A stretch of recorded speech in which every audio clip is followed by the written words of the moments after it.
지난주에 우리 18장에 대해서 알아보았습니다. 18장의 내용을 보면 히스기야는 자기 아버지를 닮지 않고 정말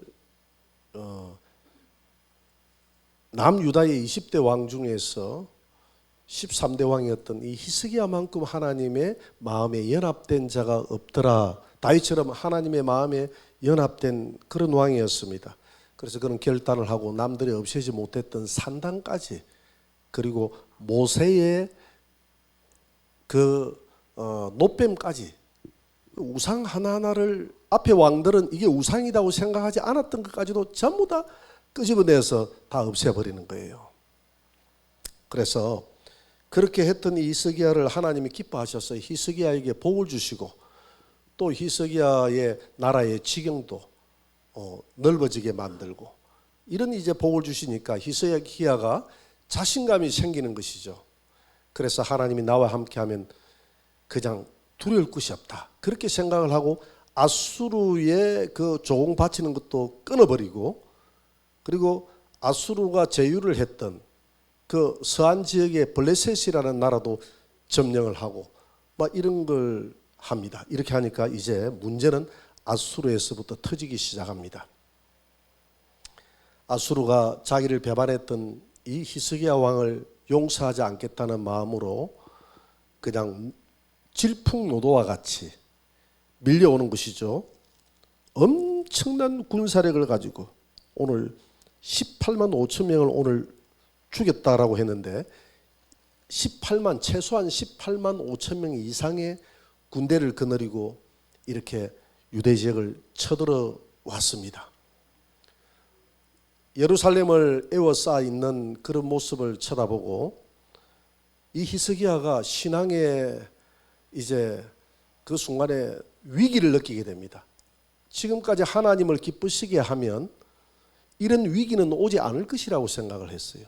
하나님을 기쁘시게 하면 우리 가정에, 내 삶 속에, 이 나라에, 우리 교회에 어려움이 닥치지 않을 거라고 생각했습니다. 열심히 기도하고 열심히 예배드리고 이렇게 하면 어려움이 없을 거라고 생각했어요. 그런데 하나님이 이렇게 종교개혁을 해도 철저하게 하고 하나님을 철저하게 기쁘시게 하고 하나님 마음에 합한 자라고 했던 히스기야에게 이 아수르라는 시험을 줘봅니다. 시험을 주니까 역시 히스기야도 일반 다름없이 그 신앙이 우수수 무너지더라는 것이죠. 그 성전에 있는 은을 다 갖다 주고 성전 기둥에 있는 그 금을 전부 다 벗겨가지고, 그렇게 하면 안 되잖아요. 아무리 어려워도 어떻게 하나님이 성전에 있는 금을 벗겨가지고 갖다 주고 은을 갖다 줍니까? 그런 일들을 누가 행했습니까? 하나님의 마음에 연합됐다고 했던 히스기야가 이런 행동을 하더라는 것이죠. 이 모습이 우리의 모습이에요. 히스기야는 축복에 젖어 있었지, 그의 신앙이 축복에만 그의 신앙이 정말 하나님 앞에 절개를 지켰지, 환란이 오니까 그 절개도 깨어지더라는 것이죠. 여러분, 우리가 예수를 믿고 잘하면 신앙생활에 재미가 있잖아요. 복을 받고, 그러니까 더 열심히 예배하고 더 열심히 기도하는데, 내가 열심히 예배하고 열심히 기도 드린다고 해가지고 내게 시련이 오지 않는다는 보장이 없는 줄 믿습니다. 시련이 올 수 있어요. 히스기야처럼 하나님이. 그러나 그 시련은 우리가 믿음으로 잘 극복을 하면 하나님의 영광을 드러내는 시련이고, 내 신앙을 더 성숙시키는 시련이고, 하나님에 대한 더 신뢰감을 형성할 수 있는 시련이고, 내 간증을 할 수 있는 시련이기 때문에 그런 시련이 찾아왔을 때 절망하지 마시고 하나님 앞에 기도하고 여전히 나아가시기 바랍니다. 변함없이. 그래서 히스기야가 그렇게 했으면 이제 이 아수르의 사네립 왕에게 이제 당신이 원하는 대로 다 해줄 테니까 그냥 물러가세요 해서 은금을 원했잖아요. 그죠? 그래서 그가 원하는 대로 다 줬어요. 다 주고 나면 물러가야 되는데 물러갔습니까? 물러가지 않아요. 이게 누가 이 사네립의 마음을 완고하게 만들었습니까? 하나님이. 하나님이 완고하게 만들었어요. 마치 바로의 마음을 완고하게 만들었어요. 이것은 히스기야에게도 교훈을 주고 사네립도 나중에 하나님이 완고하게 만들어서 하나님의 영광을 위한 제물로 사용하기 위해서 그랬다 이 말입니다. 그 돈 받으면, 그 은금 받으면 간다고 약속을 했으니까 돌아가야 되잖아요. 안 돌아가는 거예요. 돈은 돈대로 다 받고 난 다음에 마음에 욕심이 생기고 더 마음이 분노가 생겨서 예루살렘 성을 둘러쌉니다. 둘러싸서 이제는 완전하게 항복하라고 합니다. 내가 이 나라를 정복하고 식민지로 삼겠다는 것이죠. 그러니까 히스기야가 한 방 맞은 것이죠. 그렇잖아요. 이거 다 왕궁에 있는 은금 다 보내주면 돌아간다고 해서 줬는데 은금 다 보내줘도 안 돌아가니까 내가 괜한 짓을 했네 싶으니까 그때야 이제 정신이 돌아온 거예요. 누가? 히스기야가. 이렇게 인간의 수단과 방법으로 문제가 해결되는 게 아니구나. 내가 끝까지 신앙의 절개를 지켜야 되는데 잠시 왜 내가 내 신앙이 흔들렸을까? 여러분 어려움이 오면, 어려움이 왔을 때 인간의 수단과 방법을 내세우기 전에 그 어려움을 가지고 하나님 앞에 더 기도하시면 하나님의 영광을 드러낼 줄 믿습니다. 변함없는 하나님이세요. 그러니까 우리가 시련이 올 때는 피할 길을 준다고 했어요. 우리에게 유익한 시련이니까 하나님 앞에 더 기도하시기 바랍니다. 그렇게 해서 예루살렘 성을 둘러싸서 이 사네립이 이제 완전히 이제 이 히스기야를 이제 잡아먹겠다고 이제 그렇게 했잖아요. 아수르 왕이 군대 장관 랍사게를 시켜서 이제 자기의 편지를 내용을 읽어줍니다. 이 편지 내용을 읽어보니까 이 편지 내용이 어떤 내용입니까? 너는 항복해라. 너 은금 가지고 내가 돌아간다고 생각했지. 내게 쏘은 거야. 안 돼. 그것 가지고 안 돼.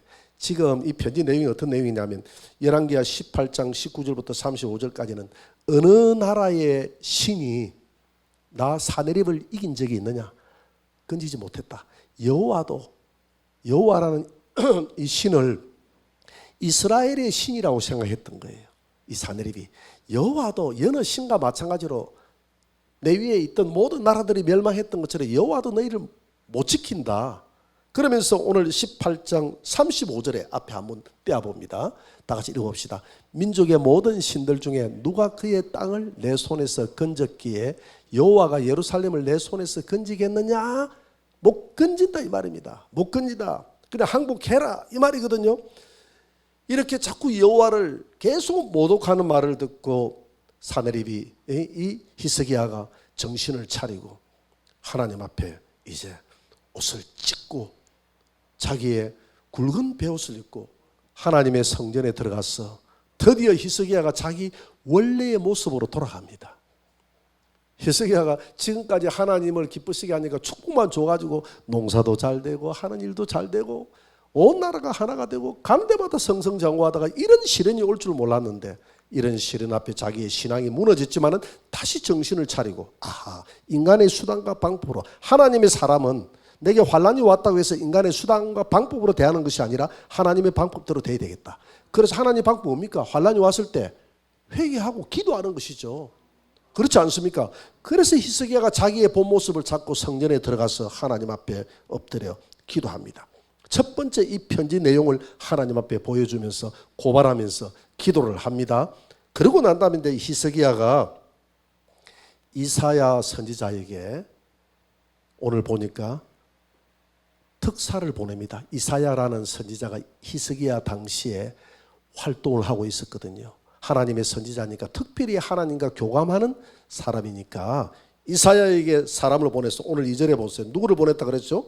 국내 대신 왕궁 책임자인 엘리야김하고 서기관 셈나하고 그리고 제사장 중에서 여러 장로들을 보냈다고 했지 않습니까? 그들을 이제 굵은 이제 베옷을 입혀가지고 보냈습니다. 보내가지고 뭐라고 이야기합니까? 3절에 보니까 이사야에게 사신을 보냈죠.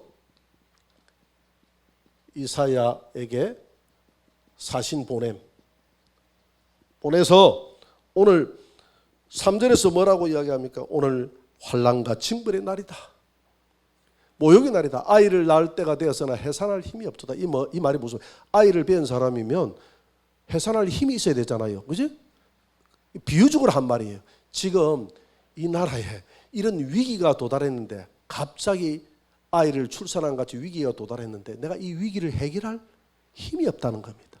출산할 힘이 없는 것처럼 내 인간의 수단과 방법으로는 해산할 그런 능력이 없다는 것을 이야기하는 거예요. 그러면서 오늘 4절에서 그러잖아요. 4절에서 랍사게가 그의 주 아수르 왕의 보냄을 받고 살아계신 하나님을 오늘 18절에서 얼마나 비방하는 그런 편지를 대독에서 읽어줬습니까? 그런데 당신의 하나님 여호와께서 그의 말을 분명히 들었을 것이니까 이사야예요. 이사야의 하나님이 들었을 찌니까 당신의 하나님 여호와께서 그 들으신 말 때문에 저 랍사게와 저 사네립 저 왕을 꾸짖었듯 하니 당신은 이 남아있는 자들을 위해서 기도하소서. 이 남아있는 자가 누구냐면 남아있다는 이 말은 신앙심이 남은 자다 이 말입니다. 정말 여호와를 위해서 절기를 지키는 이 남은 자, 구약은 남은 자를 통해서 하나님의 역사가 이루어진 줄 믿습니다. 이 남은 자, 하나님 앞에 절기를 지키는 나를 위해서 좀 기도 한번 해보소서. 하나님이 들었다면 뭔가 답이 있을 겁니다. 이렇게 이제 특사를 보냅니다. 아니나 다를까 하나님이 이 사네립 왕이 하나님이 너희들을 건질 수 없다고 조롱했던, 내 앞에 항복할 것이라고 조롱했던 그 내용을 하나님이 들었다 이 말입니다. 듣고 있었다 이 말입니다. 그래서 이사야에게 하나님이 답변을 합니다. 오늘 6절 7절은 답변이거든요. 6절 7절은 어떻게 6절에서 그러잖아요. 두려워하지 말라. 나의 모욕하는 말 때문에 두려워하지 말라. 나를 모욕하는 말을 들으면서 정말 하나님을 모욕할 정도로 저들이 힘이 세구나 하는 그 말 때문에, 그 위협 때문에 너가 지금 그 사내립의 그 위압감 때문에 두려워하고 있는데 두려워하지 말라. 그러면서 오늘 7절에 보니까 내가 한 영을 그의 속에 두어, 그들의 속에, 한 영이라는 것은 천사를 말하죠. 천사를 두어서 완전히 그들로 하여금 멸하게 만들고, 나중에 이 천사가 이 사내립의 18만 5천 명의 군사들을 전부 멸해버리거든요. 멸하게 만들고 그가 본국에 돌아갈 때 칼에 구테타로 인해서 죽게 되는 그런 비참한 일을 보게 될 것이다. 그때 하나님의 영광이 드러날 줄 믿습니다. 그래서 이렇게 우리의 신앙을 위협하고 내 삶을 위협하는 마귀의 도전이 있을지라도 여러분들이 두려워해서는 안 돼요. 여러분 환난과 어려움이 오면 인간의 수단과 방법을 앞에 내세우지 마시고 끝까지 오늘 히스기야처럼 잠시 무너질 수 있어요. 우리의 신앙이 무너질 수 있는 이런 내용을 보고 우리로 하여금 거울로 삼으라는 것입니다. 히스기야는 이렇게 돈독한 신앙생활을 하는 히스기야도 무너질 수 있으니 너에게도 환난이 오면 너도 무너질 수 있다는 겁니다. 그리고 이렇게 신앙생활을 잘했던 히스기야가 복을 받다가 이렇게 환난도 받을 수 있다는 겁니다. 이게 우리의 모습인 줄 믿습니다. 그때에 낙심하지 말고 오늘 히스기야가 성전에 들어갔던 것처럼 우리도 하나님의 전을 찾아서 기도하시기 바랍니다. 그래서 하나님이 두려워하지 말라고 이렇게 하지 않습니까? 그래서 이제 이 편지를 전달하고 이제 랍사게는 다시 이 군대 장관, 랍사게가 군대 장관이거든요. 오늘 8절부터 보니까 오늘 9절까지는 이제 라기스로 돌아갑니다. 라기스로 돌아가요.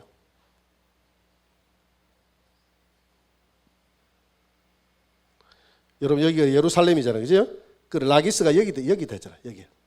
여기가 라기스. 이제 여기서 위압감을 주고 이 라기스로 돌아간 겁니다. 라기스로 돌아갔던 이유가 왜 돌아갔다고 되어 있죠? 그 뒤에 보니까 9절에 보니까 아수르 왕 구스 왕 디르하가가 당신과 싸우고자 나왔다 함을 듣고 왕이 돌아간 것입니다. 림나로 돌아갔죠. 림나. 오늘 8절 하반절에 보니까 라기스에서 떠났다 함을 듣고 림나로 가서 아수르 왕을 만났으니 왕이 그 림나가 어디냐면 여기거든요. 요 림나. 여기인데 여러분 여기에 구스 왕이 올라왔다 했잖아요. 그죠? 이 구스 왕이 올라왔다 해가지고 림나로 올라왔기 때문에 후방을 치는 거예요. 이 구스 왕이 누구냐면 구스 출신의 애굽의 왕이었어요. 이해가 됩니까? 이 디르하가 9절에 보니까 아수르 왕은 구스 왕 디르하가가 싸우려고 올라왔다 했는데 이제 이 애굽하고 이 히스기야하고는 동맹이 돼 있잖아요. 동맹이 돼 있는데 이렇게 쳐들어와도 이 자기 나라가 어지러우니까 올라오지를 못했는데 다행히 이때 당시에 이 남북으로 이 애굽도 나눠져 있었는데 이 북쪽에 왕이었던 디르하가가 그래도 애굽의 실권자였습니다. 실권자였기 때문에 디르하가가 이렇게 병사들을 보내서 자기가 이 아수르를 물리치기 위해서 올라왔던 이유는 히스기야를 돕기 위해서도 올라왔지만은 이 기회에 히스기야가 무너지면 그 다음 차례는 누굽니까? 애굽이라는 사실을 알고 오늘 이 유다 나라 히스기야가 연합해서 이 친구들을 물리쳐야 되겠다. 이 아수르를 물리쳐야 되겠다는 마음으로 이제 후방으로 쳐들어 올라온 것입니다. 이것 때문에 잠시 물러났어요. 누가 이 라기스로 돌아갔다가 다시 림나로 물러갔는데 누가? 군대 장관이 누구죠? 군대 장관이 랍사게 군대 장관. 그리고 왕은 누구죠? 사네립. 그죠? 아수르의 왕이 사네립이잖아요. 이 아수르 왕이 사네립인데 군대 장관 랍사게를 시켜서 이제 예루살렘을 포위하고 편지도 보내가지고 협박을 했는데 안 먹히더니까 다시 돌아갔는데 아니 돌아가 보니까 이 후방에서 이렇게 공격을 해가지고 이런 문제가 생긴 거예요. 그래서 그 다음으로 이제 이 랍사게를 두고 다른 이제 병사들을 보냅니다. 다른 후방에서 자기는 이제 싸우면서 이 후방에서 구스 이 병사들하고 싸우면서 이제 이 사네립이 다른 이제 또 병사 장군을 보내가지고 2차로 이제 항복을 하라고 합니다. 2차로 항복을 하라고 하거든요. 두 번째 편지를 보냅니다. 오늘 19장 10절에서 13절까지 한번 봅니다. 19장 10절을 한번 보세요. 다 같이 시작. 너희는 유다의 왕 히스기야에게 이같이 말하여 이르기를 내가 믿는 하나님이 예루살렘을 아수르 왕의 손에 넘기지 아니하게 하겠다 하는 말에 속지 마라. 지금 이 말은 지금 히스기야에게 하는 말입니다. 내가 믿는 히스기야야. 히스기야 왕에게 이같이 말하여 했잖아요. 이러기를 히스기야야 너가 믿는 너의 하나님이 예루살렘을 아수르 왕에 넘기지 아니하겠다 하는 그 하나님의 말에 너의 신앙심에 너 스스로 쏙지 마라. 너는 지금 정상적인 신앙을 가진 게 아니라 너는 광신자다. 광신자. 하나님이 우리를 도울 것이다라는 그 신앙에 속지 마라. 이거 구스 이거 조금 해봤자 이거 얼마 뒤에 물러간다. 이거 나중에 다 철수하거든요. 구스는 딱 안 되겠다 싶으니까 철수를 해버립니다. 자기 후방이 위험하니까. 그러니까 내 앞에 당할 자가 없으니 하나님 너 못 도운다. 그러니까 너 하나님 믿지 말고 내게 항복을 해라. 이렇게 이야기를 합니다. 이렇게 이야기를 하면서 회유를 하죠. 오늘 13절까지 오늘 10절에서 13절까지 두 번째 편지를 보냅니다. 너 그 믿지 말고 항복해라. 이렇게 이야기하니까 히스기야가 이 두 번째 편지도 가지고 와가지고 하나님 앞에 그걸 딱 성전에 펼쳐놔놓고 또 하나님 앞에 고발합니다. 여러분 마귀가 여러분들을 어렵게 하면 하나님 앞에 나와서 고발하시기 바랍니다. 하나님 앞에 고발을 하세요. 하나님, 이거 문제가 있으면 하나님 앞에 있는 그대로 여러분들의 그 마음에 하고 싶은 말들을 다 토해내고 이야기를 하세요. 하고 싶은 이야기들 다 토해내고 이야기를 하세요. 그렇게 이야기를 하니까 히스기야의 이 고발 편지 오늘 15절에서 19절까지 한번 봅니다. 히스기야가 어떻게 기도합니까? 제가 한번 읽어볼게요. 그 앞에서 히스기야가 기도하여 이르되 그룹들 위에 계신 이스라엘의 하나님 여호와여. 히스기야는 정확하게 알죠. 하나님을. 주는 천하만국의 홀로 하나님이시라. 주께서 천지를 만드셨나이다. 여호와여 귀를 기울여 들으소서. 여호와여 눈을 떠서 보시옵소서. 사내립이 살아계신 하나님을 비방하러 보낸 말을 들으시옵소서. 여호와여 아수르 여러 왕이 가연 여러 민족과 그들의 땅을 황폐하게 하고 또 그들이 신들을 불에 던졌긴 맞는데 이는 그들의 신이 정상이 아니요 사람의 손으로 만든 것 곧 나무와 돌뿐이므로 그들이 다 멸망당했지. 우리 하나님 여호와여 원하건대 이제 우리를 그의 손에서 구원하옵소서. 그리하시면 천하만국이 주 여호와가 홀로 하나님이신 줄 알게 될 것입니다. 그래가지고 오늘 15절부터 19절까지는 히스기야의 그 분노에 찬 하나님을 향한 중보기도입니다. 하나님 앞에 간구입니다. 들어소서. 두 번이나 하나님을 이렇게 편지를 가지고 와가지고 욕을 하는데 오늘 두 번째 욕은 10절부터 오늘 13절까지 하나님을 비방했잖아요. 비방했는데 하나님 가만히 계시겠습니까? 하나님 가만히 계시겠습니까? 하나님 주무시고 계십니까? 하나님은 마음에 분도 없으세요? 막 이렇게 히스기야가 하나님 앞에 간구의 기도를 다 올려드립니다. 그랬더니 하나님이 이사야를 통해서 히스기야에게 응답을 합니다. 오늘 20절부터 37절까지 응답의 내용입니다. 제가 한번 읽어볼 테니까 여러분 들어보세요. 하나님이 이제 드디어 입을 여는 거예요. 드디어 히스기야의 기도에 하나님이 응답합니다. 여러분 응답 참 힘들게 받는 이리 생각하지 마시고 어려움이 올 때 하나님 앞에 끈질기게 기도하시기 바랍니다. 기도하시면 반드시 응답 옵니까 안 옵니까? 응답 옵니다. 기도하는 자야 하나님이신 줄 믿습니다. 천국의 열쇠를 저와 여러분들에게 주었으니까 이걸 가지고 응답이 올 때까지 여시기 바랍니다. 절망하지 마시고 좌절하지 마시고. 히스기야가 인간의 수단과 방법으로 하니까 안 되잖아요. 들어줄 수도 있는데 히스기야의 신앙을 위해서 하나님이 안 들어주는 거예요. 인간의 수단과 방법이 안 통하도록 은금 다 갖다 줘봤자 바로의 마음이 완악해져서 일이 그냥 더 틀려버렸잖아요. 손해만 봤자 안 되는 거예요. 그래 하나님이 히스기야를 시험해보고 히스기야를 더 연단시키는 겁니다. 이렇게 이제 히스기야가 정신을 차리고 하나님 앞에 그 편지를 가지고 기도하고 고발하고 굵은 베옷을 입고 회개하면서 하나님 앞에 이런 탄식의 기도를 드리니까 하나님이 어떻게 응답합니까? 아모스의 아들 이사야가 히스기야에게 보내 이르되 이스라엘 하나님 여호와의 말씀이 내가 아수르 왕 사느립 때문에 내게 기도하는 것을 내가 들었노라. 하나님이 들었노라. 여러분 하나님이 듣고 계신 줄 믿습니다. 그러면서 21절 보세요. 여호와께서 아수르 왕에게 대하여 이같이 말씀하시기를 처녀딸 시온이 너를 멸시하며 너를 비웃었으며 딸 예루살렘이 너를 향하여 머리를 흔들었느니라. 이 처녀딸 시온이다가 이렇게 시온 예루살렘을 두고 한 말이거든요. 시온 예루살렘 같은 말입니다. 처녀딸이라고 이렇게 처녀라고 이렇게 이야기했던 것은 이 예루살렘이 한 번도 지금까지 다른 나라에 정복을 당한 적이 없다 이 말입니다. 주변의 땅은 정복을 당해도 하나님이 예루살렘 땅을 처녀같이 보존을 했다 이 말이거든요. 비유적으로 한 말이에요.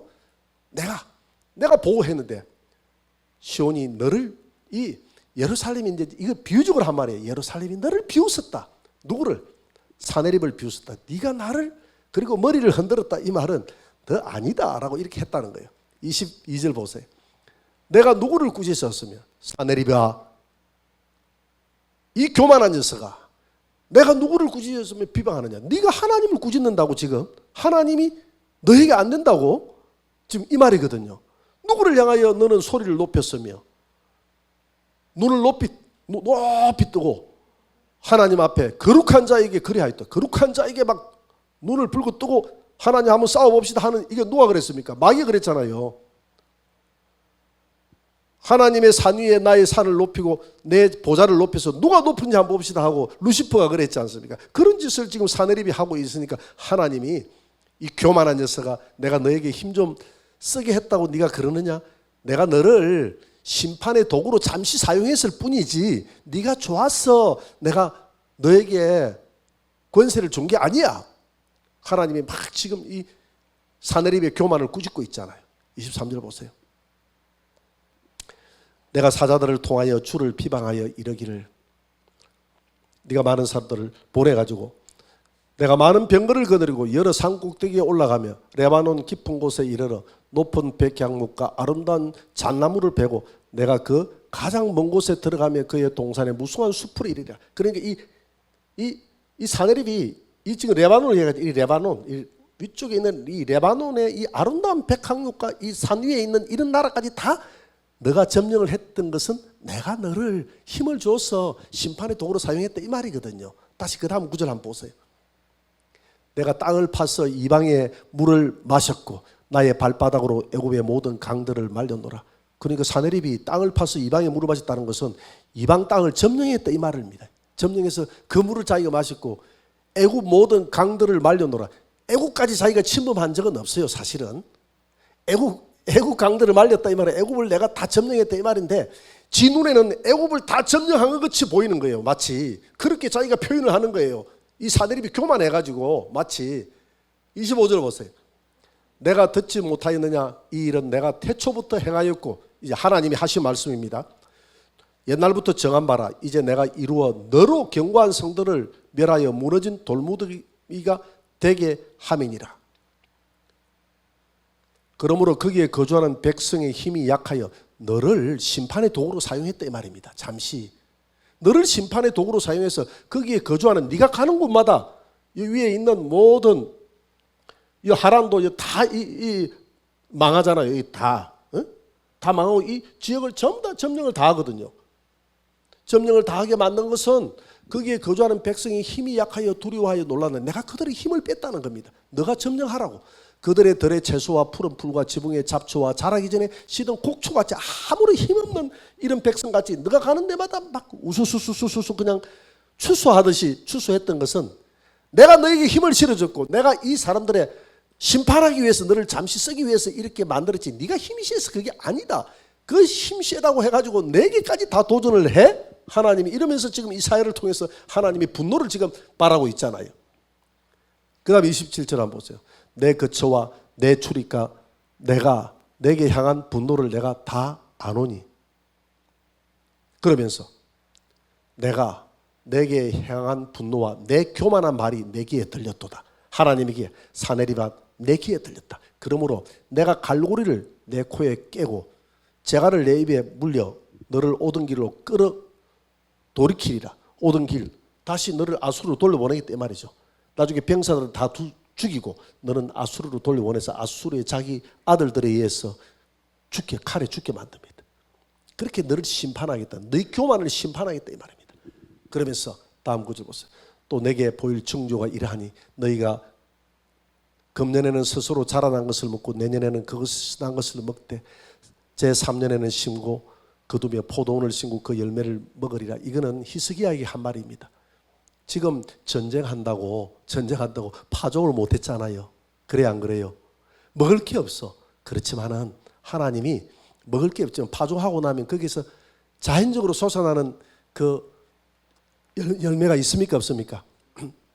그런 벼들이 자연적으로 솟아나는 벼들이 있어요. 우리 이모작 사모작 하잖아요. 그죠? 그렇게 네가 파종하지 않아도 이 나라가 먹고 살 수 있도록 올해와 내년까지는 풍성하게 내가 솟아나게 하고 3년에는 네가 제3년째 되는 날에는 포도원을 심고 열매를 먹는데 정상적으로 내 나라가 돌아갈 수 있도록 하나님이 만들어 주겠다. 그래 걱정하지 말라 히스기야야 이 말이거든요. 오늘로 친다면 주님 섬기다가 저 마귀가 전부 다 정말 내 사업장도 다 망해하고 다 엎어버려가지고 주여 굶어 죽을 것 같나이다 어찌하겠나이까 이럴 때 하나님이 다 먹을 거 줄 테니까 걱정하지 말고 다 3년 뒤에는 네가 다 정상으로 돌아오고 다 할 테니까 너무 걱정하지 말고 나를 신뢰하고 가거라. 할렐루야. 지금 코로나가 지금 몇 년째입니까? 예? 3년째입니까? 예, 또 코로나 같네 그죠? 2년차까지는 뭐 다 굶어 죽을 것 같아도 다 나왔네요. 안 굶어 죽고 다 나왔네요. 뭐 회사는 망이다 알바도 자리도 주고 하나님이 또 뭐 어떻게 해가지고 또 살게 하시고 이렇게 해가지고 여기까지 왔잖아요. 그 3년차 내년도에는 다 정상으로 돌아갈 줄 믿습니다. 그래서 이 말이 그대로 다 적용될지는 모르겠다. 비슷한 그런 하나님이 염려하지 말라는 겁니다. 할렐루야. 다음 한번 보세요. 유다 족속 중에서 피하고 남은 자는 다시 아래로 뿌리를 내리고 위로 열매를 맺을지라. 유다 족속 중에서 살아남아 있는 이 남아 있는 자들은 다 뿌리를 내리고 열매를 맺고 다 그들의 삶이 이제는 풍성하게 유다 족속들이 정상으로 돌아간다 이 말이죠. 오늘 31절 보세요. 남은 자는 예루살렘에서부터 나올 것이요 피하는 자는 시온 산에서부터 나오리니 여호와의 열심히 이 일을 이루리라. 32절 그러므로 여호와께서 아수르 왕을 가리켜 이르시기를 그가 이 성에 이르지 못하며 예루살렘 성에 이르지 못하며 예루살렘 성을 향해서 화살을 쏘지 못하며 방패를 성을 향하여 세우지 못하며 치려고 토성을 예루살렘 치려고 하면 앞에 토성을 쌓아야 되잖아요. 토성을 왜 예루살렘 높은 곳에 있으니까 토성을 쌓지도 못하고 오던 길로 돌아가고 이 성에 이르지 못하리라 하셨으니 이는 여호와의 말씀이니라. 오던 길 내 나라로 돌아간다 이 말이죠. 내가 나와 나의 종 다윗을 위하여 이 성을 보호하여 구원하리라. 이 성은 처녀성이기 때문에 내가 보호하리라 하셨나이다 하더라. 오늘 다음 구절 한번 보세요. 다음 구절 한번 보세요. 그래서 이제 19장 35절부터는 이제 사내립을 심판하시는 하나님이십니다. 사내립을 심판하시는 하나님. 어떻게 심판하냐 보세요. 이렇게 하나님의 말을 듣고 하나님이 어떤 방법으로 심판하느냐 하면 이 밤에 여호와의 사자가 천사가 나와서 아수르 진영에 가서 군사 18만 5천 명을 친지라. 아침에 일어나 보니 전부 송장이 된 거예요. 천사가 가가지고 그들 진에 가가지고 한 명씩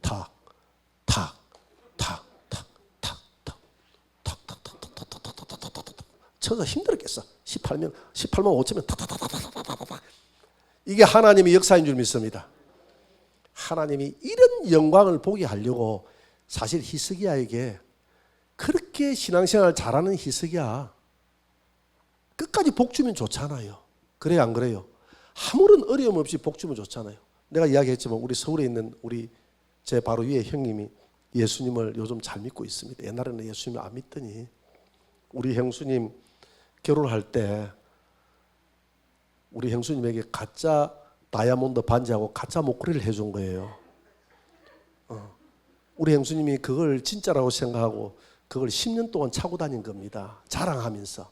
근데 우리 형님의 직장이 떨어지고 가사가 어려워지면서 형수님이 서울 시내 봉천동에서 시장에서 장사를 좀 해야 되겠다 싶어서 장사 자금이 부족했어.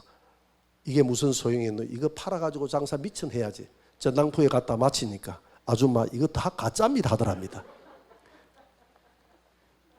그래가지고 그때 전도를 받아가지고 우리 형수님이 그렇게가 안 되니까 교회를 나오세요. 교회를 나가보니 별 수가 없었어. 교회를 나와가지고 되는 게 아니라 철학 기도를 하세요. 그래가지고 형수님이 2주간 철학 기도 하다가 성령을 체험한 거예요. 할렐루야. 추수 때 고향에 왔는데 우리 형수님이 교회 이야기도 못 꺼내게 했거든요.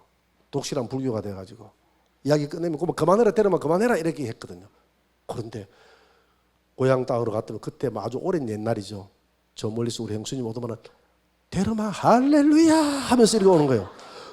이게 무슨 일을 하고 놀래가지고 그래가지고 이제 교회 은혜를 받아놓으니까 우리 형수님이 우리 형님 보고 교회 가자 한 거예요.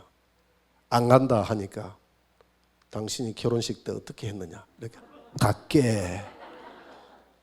그래가지고 우리 형님이 그냥 원초적인 죄를 우리 형수님에게 저질렀기 때문에 저질 수 있어서는 안 될 죄를 저질렀기 때문에 끌려가지고 교회를 그냥 배죽 갔죠.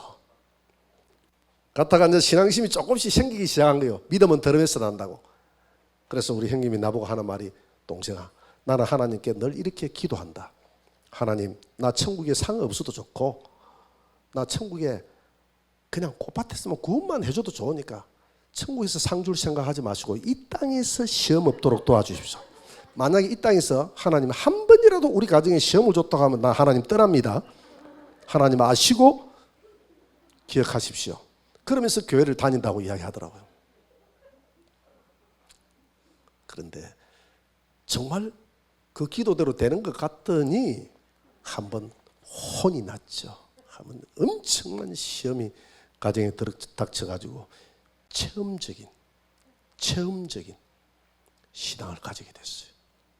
우리 형수님이 그 동네에 고향 친구가 있었는데 그 고향 친구니까 왔다 갔다 서로 교제를 했던 친구인데 그 친구가 옥상에서 목을 배달한 거예요. 친구가 안 보이는 옥상에 가서 그걸 쳐다보고 너무 충격을 받고 우리 형수님이 충격을 받는데 그때 우리 형수님에게 귀신이 들어버린 거예요.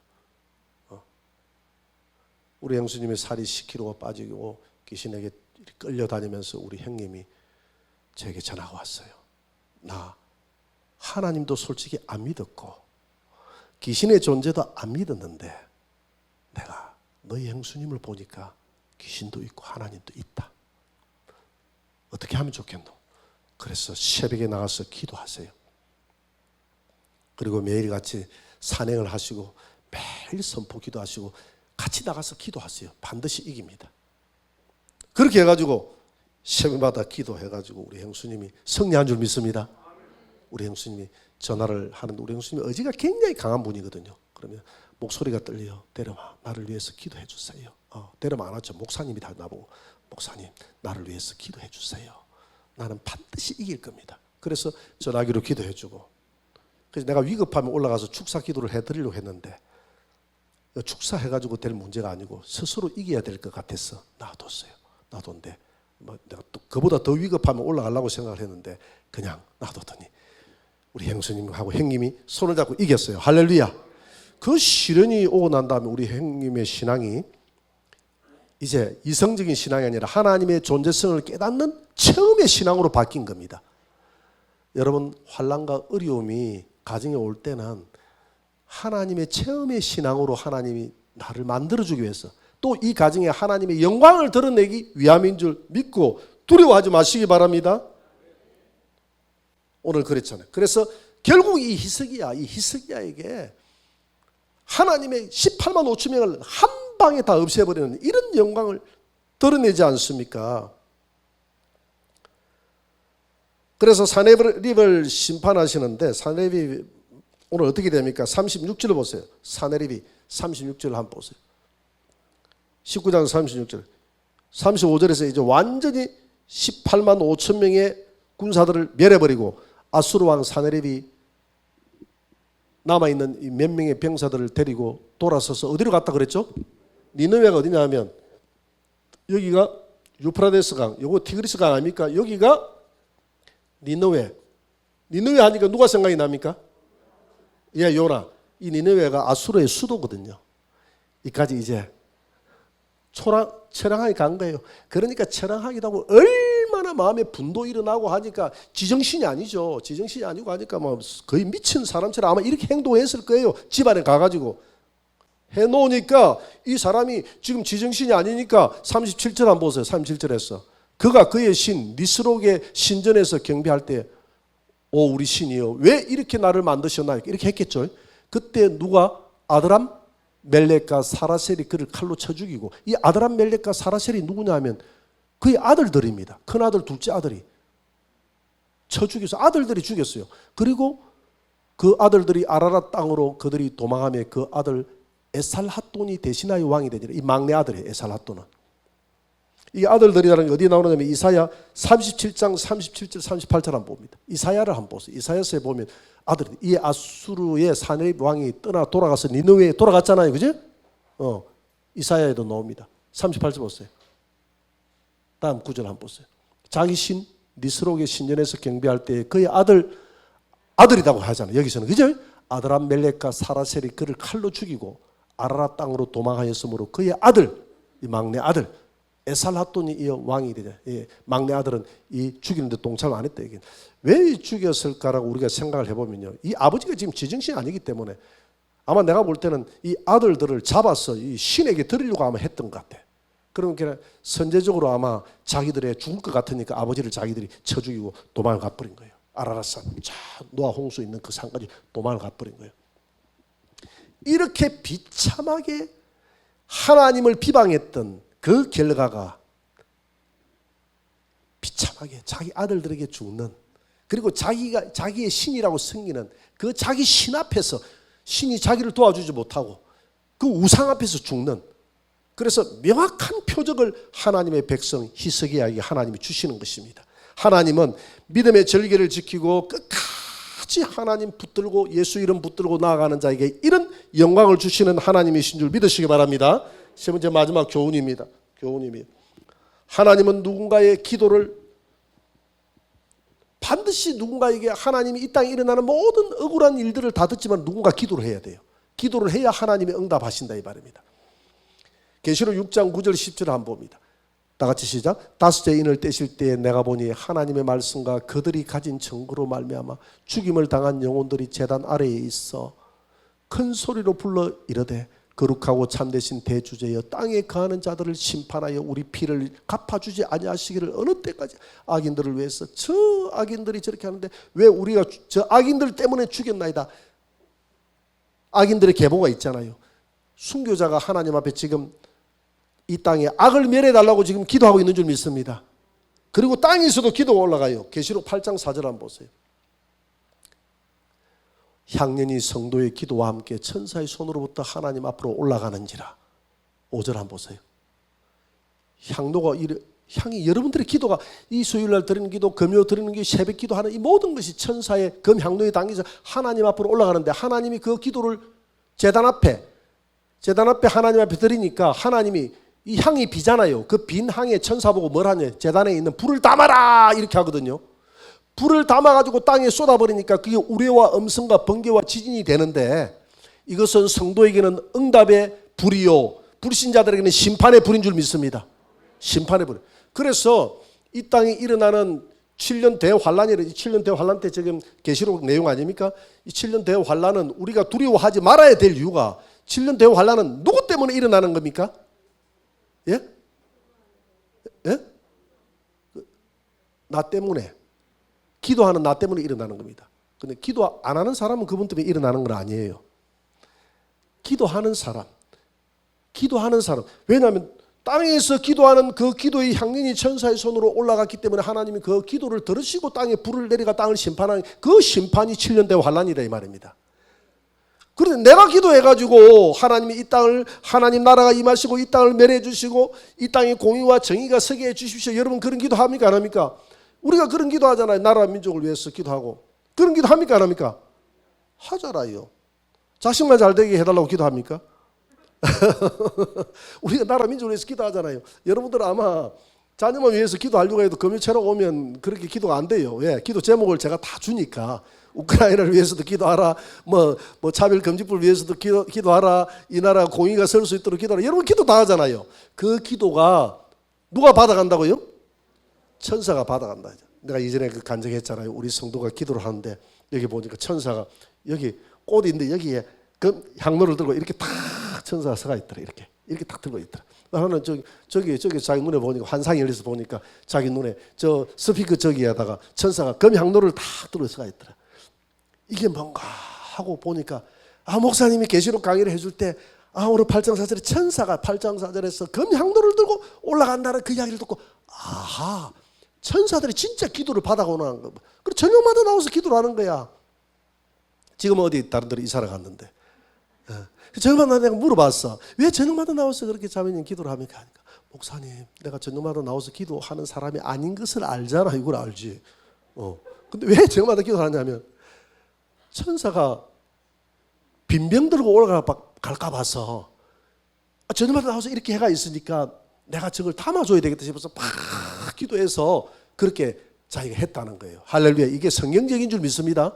반드시 하나님은 땅의 기도, 하늘에 있는 성도들의 기도, 땅에 있는 성도들의 기도를 들으시고 불을 담아서, 제단에 불을 담아서 이 땅에 부어서 심판한다 이 말입니다. 히스기야의 기도를 들으시고 하나님이 사내립의 그 하나님을 저주하고 하나님을 해방하는 말을 듣기는 들었는데, 누군가가 이걸 타는 기도를 해줘야 되는데 기도해 주는 사람이 없어. 누가 기도를 했냐? 히스기야가 그 내용을 펼쳐놔놓고 하나님 앞에 기도하니까, 그래 내가 듣고 있었다, 잘됐다, 내가 네 기도를 받았다고 하나님이 단번에 사내립을 없애버리고 18만 5천 명이나 되는 그 병사들을 다 없애고 사내립을 자기의 신 앞에서 비참하게 죽게 만들고 히스기야에게 손을 들어주고 히스기야가 하나님의 영광을 볼 수 있도록 만들잖아요. 여러분 기도하는 성도의 편에 선 하나님인 줄 믿으시기 바랍니다. 힘들고 어려울 때 히스기야가 잠시 외도를 했는데 그렇게 하지 마시고 힘들고 어려울 때 세상 방법 취하지 마시고 하나님 앞에 그대로 하나님 앞에 오늘 히스기야가 굵은 베옷을 입었다는 것은 회개하는 마음으로 주님 앞에 성전에서 엎드려서 하나님 앞에 탄원하면 오늘 이런 역사가 일어날 것이고 반드시 여러분들에게 승리를 주실 것이고 우리 가정에 승리를 주고 우리 교회에 승리를 주고 이 민족 교회에 승리를 줘서 이 민족의 교회를 하나님이 사용하실 줄 믿습니다.